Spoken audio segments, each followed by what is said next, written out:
चूँकि एक नया चैप्टर तो खोल दिया गया है और मीडिया के लिए भी चटपटा चैप्टर है ये, और एक सब समाज के लिए दुर्भाग्यपूर्ण चैप्टर है। हम राजनीति में हैं, राजनीतिक प्रतिस्पर्धा में हमारे विरुद्ध जो परास्त होने वाली ताकतें हैं वो आज सत्ता में हैं, तो हमारे विरुद्ध जो एक्शन है वो तो बात समझ में आती है। परिवार के सदस्यों में ऐसे लोग भी जिनसे कोई वास्ता सरोकार नहीं, उनको भी लपेटा जाता है। अब एक बहू को, एक महिला को, तो यह है समझ। एफआईआर की कॉपी आप लोगों को मिल पाई अभी तक? क्या अब वो तो आप लोग अपलोड कर दिए तो कैसे है, उसमें तो मैंने कल बता दिया था कि आप खुद पढ़ेंगे तो आपको हास्यास्पद लगेगी। एफआईआर एक पुलिस अधिकारी ने लिखाई है और तमाम विरोधाभास है, उसमें तमाम विसंगतियां हैं। जिस तरह से उन्होंने जो आरोप कर क्या सकते थे, उस आरोप के अलावा उन्होंने उनके विचार भी, उनकी भावनाएं, उनकी योजनाएं, वो सब कुछ उसमें लिख दी हैं। एक महिला, सीधा आरोप तो ये है कि वो जेल में मिलने आई और आरोप ये बना कि जेल के गेट में रजिस्टर में मुलाकात डायरी में उसका नाम नहीं था, तो जेल का गेट, रजिस्टर, मुलाकात डायरी किसके पास है, किसकी है, कौन भरता है उसको, बताएं। इसमें उनके साथ निकट वालों के साथ जेल कर्मियों और पुलिस कर्मियों के खिलाफ भी एफआईआर हुई है, तो इसमें ये बता रहे हैं और पुरस्कार भी मिला है। कोई बहुत उपलब्धि जब होती है तो पुरस्कार भी मिलता है, कुछ को सजा और कुछ को पुरस्कार। ये संकेत है, साइलेंट संकेत है इस बात के लिए कि लीक से हट करके जिस तरह की उनके विरुद्ध कार्रवाई की जाएगी तो पुरस्कार मिलेगा। अब कितना हास्यास्पद है, लोग पचा नहीं पा रहे हैं कि न्यायपालिका के इतने बड़ी कुर्सी पर बैठ के कोई व्यक्ति और फिर कोई राज्यसभा का एमपी बनता है, कोई राज्यपाल बनाया जा रहा है, तमाम टीका टिप्पणियां हो रही है, आप छुपाए रहिए उसको, लेकिन देश की जनता अवाक है कि उनकी वाली करने वालों को लगातार पुरस्कार और उनके कुकर्मों में साथ न देने वालों को लगातार सजा। हो सकता है कि जिन लोगों को इसमें कर्मचारियों, अधिकारियों को फंसाया गया, उनके माध्यम से पहले कोशिश की जाती रही हो कि तुम इस तरह का कोई षड्यंत्र करो और वो इसको अंजाम देने के लिए नहीं तैयार हुए, तो लो अब सजा भुगतो। ये नहीं हो सकता। इसमें साजिश की बू है 100%। इसमें अभी क्या गुंजाइश है? एक साजिश वो है जो कुछ हुआ, और दूसरी साजिश ये है कि तमाम गोदी मीडिया के लोग इसको खूब उठाओ, खूब उठाओ। अगर सबसे बड़ा आरोप है ये है कि एक महिला मिलने गई थी जो उसकी पत्नी ही है, और सबसे बड़ा उसके साथ ये है कि वो जेल में मुलाकात कर रही थी, परमिशन नहीं थी। अब फिर ये है कि उसके तलाशी में 2 मोबाइल मिला। वो महिला गई मुलाकात करने, लीगल राइट है परिवार के सदस्यों को या किसी भी व्यक्ति को बंदी से मिलने के लिए। अब अगर गई है तो गेट है, गेट के ऊपर तलाशी आपकी भी ली आती है, हमारी ली जाती है। अब आप उसकी तलाशी भी नहीं ले रहे हैं, कौन तलाशी लेता है?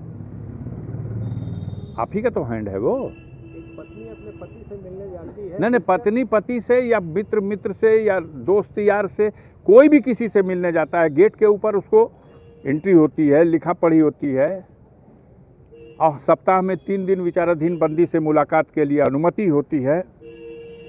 अब तो जेलों में पीसीओ लगे हुए हैं, किसी भी बंदी को अपने परिजनों से 5 दिन टेलीफोन से वार्ता करने की भी अनुमति होती है, और 5 दिन वो वार्ता करता है, 1 मिनट में, एक बार में 5 मिनट तक की वार्ता करता है। ये सब सुविधाएं हैं, हर बंदी के लिए हैं। यहाँ तो बस इतना ही अंतर हुआ है कि वो अब्बास से मिलने गई और वो अब्बास की पत्नी थी। कितना ज़बरदस्त न्यूज़ बन गई। और दिखा ये दिया गया कि उसके पास से मोबाइल मिल गया। अब एक महिला के उंगली में रिंग नहीं होगी, कैसा आभूषण, क्या है, कोई अपराध है आभूषण पहनना, कंगन पहनना, अंगूठी पहनना? रियाल मिला, 12 ठो रियाल उसके पर्स में। वो भी पर्स जेल के अंदर नहीं था, जेल गेट के बाहर उसकी नौकरानी, उसके बच्चे को खिलाने वाली महिला, एक लड़की, वो बाहर बैठी है कुर्सी लगा करके। ड्राइवर गाड़ी में बैठा है, इंतज़ार कर रहा अपनी मालकिन का। मालकिन अंदर मिलने गई है और अधिकारियों का जब मूड बन गया तो बाहर से वो पर्स, लेडीज़ पर्स अंदर ले जाया गया। उस लड़की से पूछा गया कि ये किसका है, कौन है ये लड़का, तुम कौन हो? तो ये लड़का ये है, इसकी माँ मिलने गई है, ये उनका सामान है। ये गाड़ी किसकी है? तो ये उनकी गाड़ी है। तुम कौन हो? उसके ड्राइवर हैं। ड्राइवर साहब भी अंदर, पर्स भी अंदर।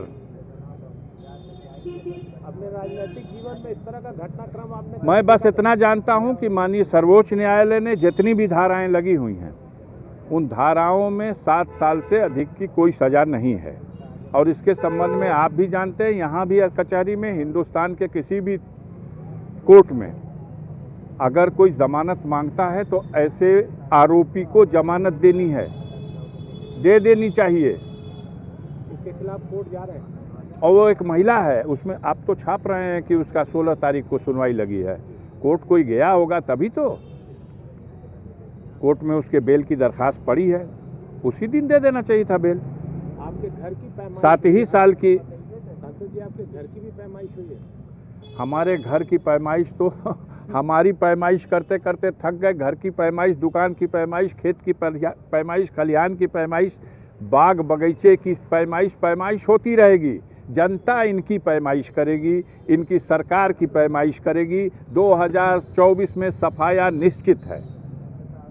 कोई भी सभ्य समाज, कोई भी सभ्य व्यक्ति अगर विचारधारा से वो उनके जमात का भी हो तो वो इस तरह की घटिया हरकतों को कभी मान्यता नहीं दे रहा है कि परिवार की महिलाओं को, मेरी माँ तो मर चुकी है 2018 में 29 दिसंबर को, उनकी जांच हो रही है जो न किसी कानून में है न संविधान में है। यह तो हमारी नीचता की पराकाष्ठा है कि हम किस सीमा तक गिर गए, और जनता इसका फैसला करेगी। अंतो गतवा जनता ही जनार्दन भी है, और वो सब देख रही है। कोई समझता है कि जनता बेवकूफ़ है, अच्छी सी खबर आपने बना दिया।